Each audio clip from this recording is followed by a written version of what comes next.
શું ગુજરાતમાં ઓબીસી અનામતનો લાભ ખરેખર છેવાડાના અને જરૂરિયાતમંદ સમુદાય સુધી પહોંચી રહ્યો છે કે પછી અમુક વર્ગ પૂરતો જ સીમિત રહી ગયો છે? આ સવાલ સાથે ગુજરાતના રાજકારણમાં એક ગરમાવો આવ્યો છે. લુણાવાડાના ધારાસભ્ય ગુલાબસિંહ ચૌહાણે મુખ્યમંત્રીને એક પત્ર લખીને સમગ્ર ગુજરાતમાં રાજસ્થાન મોડેલ પર ઓબીસી જાતિઓનો રાજ્યવ્યાપી વૈજ્ઞાનિક અને પારદર્શક સર્વે કરાવવાની માંગ કરવામાં આવી છે. ધારાસભ્યએ સ્પષ્ટ શબ્દોમાં કહ્યું કે અંદાજના આધારે નહીં પણ નક્કર આંકડાઓના આધારે જ નીતિઓ બનવી જોઈએ, જેથી સાચા વંચિતોને તેમનો હક મળી શકે. શું છે ધારાસભ્યની 4 મુખ્ય માંગણીઓ? આવો વિગતે વાત કરીએ આ અહેવાલમાં.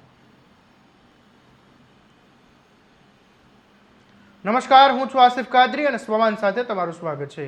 ગુજરાતમાં ઓબીસી સમાજને મળતા અનામતના વાસ્તવિક લાભ અંગે રાજ્યવ્યાપી સર્વે કરવાની એક માંગ કરવામાં આવી છે. લુણાવાડાના ધારાસભ્ય ગુલાબસિંહ ચૌહાણે મુખ્યમંત્રીને પત્ર લખીને રજૂઆત કરી છે કે રાજ્યમાં ઓબીસી અનામતનો વાસ્તવિક લાભ કઈ કઈ જાતિઓને અને કેટલા લોકો સુધી પહોંચી રહ્યો છે, જાણવું અત્યંત જરૂરી છે. તેમણે સૂચવ્યું, જે રીતે રાજસ્થાનમાં ઓબીસી સમાજનો વિગતવાર સર્વે કરવામાં આવ્યો છે, તે જ તર્જ પર ગુજરાતમાં પણ ઓબીસી પંચ દ્વારા પારદર્શક સર્વે હાથ ધરવામાં આવે.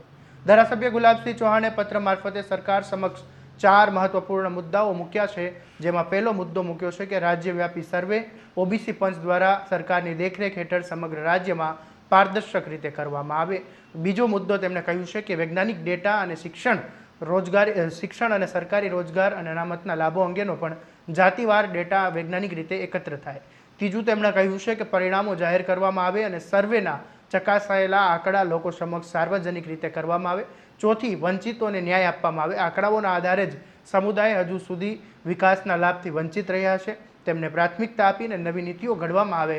આમ 4 માંગ કરી છે ગુલાબસિંહે. ત્યારે ગુલાબસિંહ શું કહી રહ્યા છે એ પણ તમે સાંભળી લો.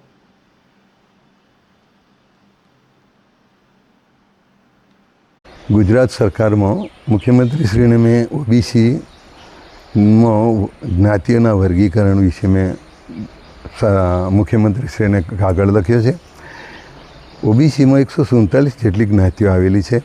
આ 147 જ્ઞાતિઓમાં જાતિવાર વસ્તી ગણતરી કરી અને એ લોકોને અનામતનો લાભ મળી રહે, શૈક્ષણિક લાભ મળી રહે અને નોકરીમાં પણ એનો લાભ મળી રહે. આના માટે મેં જ્ઞાતિવાર વર્ગીકરણ કરી અને દરેક લોકોને 27% અનામતમાંથી જે પણ વસ્તીનું વધારે પ્રમાણ હોય એ પ્રમાણે જાતિવાર વસ્તી ગણતરી કરી અને એ લોકોને લાભ મળે એના માટે મેં વસ્તીવાર તમામ પ્રકારનો લાભ મળી રહે એના માટેની મેં મુખ્યમંત્રીશ્રીને જાણ કરેલ છે. અને આ અંગે રિપોર્ટ તાત્કાલિક જાહેર કરવામાં આવે તો કઈ જ્ઞાતિને કેટલો લાભ મળ્યો છે આજ સુધી એ પણ આંકડાઓ જાહેર કરે એ માટે મેં રજૂઆત કરેલી છે. ધારાસભ્ય ગુલાબસિંહે ભારપૂર્વક જણાવ્યું કે માત્ર અનુમાનોના આધારે નીતિઓ ઘડવાથી સામાજિક ન્યાયનો મૂળ હેતુ સિદ્ધ થતો નથી. જ્યારે સત્તાવાર આંકડા સામે આવશે ત્યારે જ ખબર પડશે કે કયા સમાજને હજુ વધુ શૈક્ષણિક અને આર્થિક ટેકાની જરૂર છે. તેથી સરકારે કોઈ પણ વિલંબ કર્યા વિના જાતિવાર વાસ્તવિક તપાસ કરવી અને સર્વે કરવો જોઈએ. સામાજિક ન્યાય અને સમાનતાની વાતો વચ્ચે જમીની વાસ્તવિકતા શું છે તે આંકડાઓથી સ્પષ્ટ કરી શકાય. હવે જોવાનું રહેશે કે વિપક્ષ તરફથી ઉઠેલી આ ઓબીસી સર્વેની માંગણી પર રાજ્ય સરકાર શું વલણ અપનાવે છે એ જોવું રહ્યું. આવા દરેક અપડેટ માટે તમારા સ્વમાનને લાઇક, શેર અને સબસ્ક્રાઇબ કરવાનું ભૂલતા નહીં. નમસ્કાર.